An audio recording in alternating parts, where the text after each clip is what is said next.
My name is Amanda Zacharias, and this is my presentation on the death penalty and the Eighth Amendment. It is my belief that the death penalty goes against this constitutional right to protect someone from cruel and unusual punishment. The Eighth Amendment states that excessive bail shall not be required, nor excessive fines imposed, nor cruel and unusual punishments inflicted. There were times in history where we thought hanging was the most effective, where a firing squad was the most practical. Now we know that's just ridiculous. It's crazy to think of killing someone that way was considered humane. And in a couple of years, that could be the same case with the methods we are using now. It is cruel to think that injecting someone with a couple of drugs is a humane way to legally kill someone. The Eighth Amendment is supposed to protect people from cruel and unusual punishment. And our methods of the death penalty do, in fact, inflict pain and are cruel and unusual forms of punishment for any set of circumstances. In order to be sentenced to death row, someone must commit a capital offense. That could be something from planning to kill a member of Congress, committing an act of terrorism or treason, or any crime that results in death. There are also drug-related capital offenses like being in possession of lethal amounts of drugs.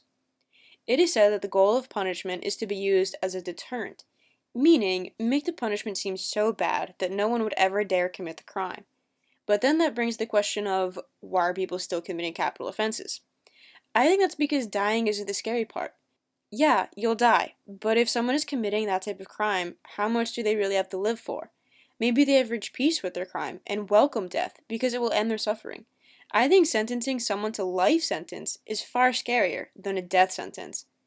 Another way to think about the death penalty, as we know it, is it's not that unusual. It's something that has been around for centuries, but the way it happens is oh so cruel. This system we have in place inflicts serious pain on the person, and there's nothing they can do about it. So while it has become socially acceptable because we have grown numb to its happening, it is still cruel and goes against the very thing the Constitution is trying to protect. Courts do agree that if a method of execution causes excruciating pain or the objectively intolerable risk of such pain, it violates the Eighth Amendment. And that in order to declare a current method invalid, there must be a feasible alternative readily available that significantly reduces a substantial risk of pain. So that interpretation means that the death penalty itself is not cruel and unusual, but the methods can be. And at this time, courts mostly agree that lethal injection procedures do not create a substantial risk of unnecessary harm. There was a case, Bays v. Rees, that was argued in January of 2008 and decided on in April 2008 that declared the current lethal injection method valid. Arguments were made declaring that the current form of execution was cruel and unusual and that it violated the Eighth Amendment right, but because there were no other more humane forms of execution at the time, it was allowed. Another argument was made that the current cocktail made the prisoner unconscious before the life-ending drugs were administered. I interpreted this as because they aren't responding, they aren't feeling. And I find that to be completely false. When we are unconscious every night sleeping, we can still feel heat in a burning house. We can still feel when our child opens the bedroom door to tell us they aren't feeling well. We can still feel when we're sleeping on the wrong side of the bed. We can feel just as well a drug pouring into our system that is unpleasant at the least. As talked about briefly in the last slide, there's a 3-drug cocktail that is used to execute by lethal injection. And it is my belief that this cocktail is the prime reason that violates the Eighth Amendment right, granting protection from cruel and unusual punishment. This cocktail renders them unconscious, paralyzes them, then sends the heart into cardiac arrest, leading to death. The goal of the paralytic drug is to make sure that when the final drug is injected, the person cannot react. Some claim it is so they cannot feel. But again, I disagree that just because someone is unconscious and unable to move doesn't mean that they can't feel. So while this person is lying on the execution table, unconscious and unable to move, they're forced to endure a drug that feels like fire pouring into their veins. And that right there is the problem. They are unable to respond to the pain that is happening inside of them. While this paralytic may seem like a good idea, it is stopping the person from being able to express what they are feeling. And maybe then it would lead to a discontinuation of execution by lethal injection because people would realize just how painful this process is. An important note to make is that the people carrying out these executions are not doctors. Doctors refuse to be part of taking someone's life because they took an oath to do no harm, and taking life is the worst harm imaginable. Without trained medical personnel administering the IV drugs that can lead to unintentional consequences. Imagine going to hospital and even letting a first-day intern stick you with an IV.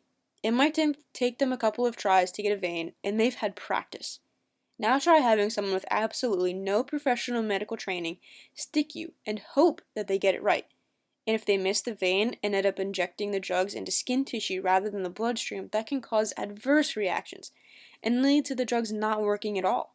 Killing someone should not be left to an untrained person, as there can be unintentional consequences and potential mistakes. Executing someone is irreversible, so we better be confident that they, 1, committed the crime that they're accused of and aren't just dealing with poor legal representation, and 2, that the way they're going to be executed is fair. Not that any of this really does seem fair. And the reality is that life in prison without parole is actually cheaper than putting someone on death row. With everything that goes into an execution, it's not even worth it at that point. For a system where the courts are backed up for months, someone could face their execution date before properly and fairly having their case heard.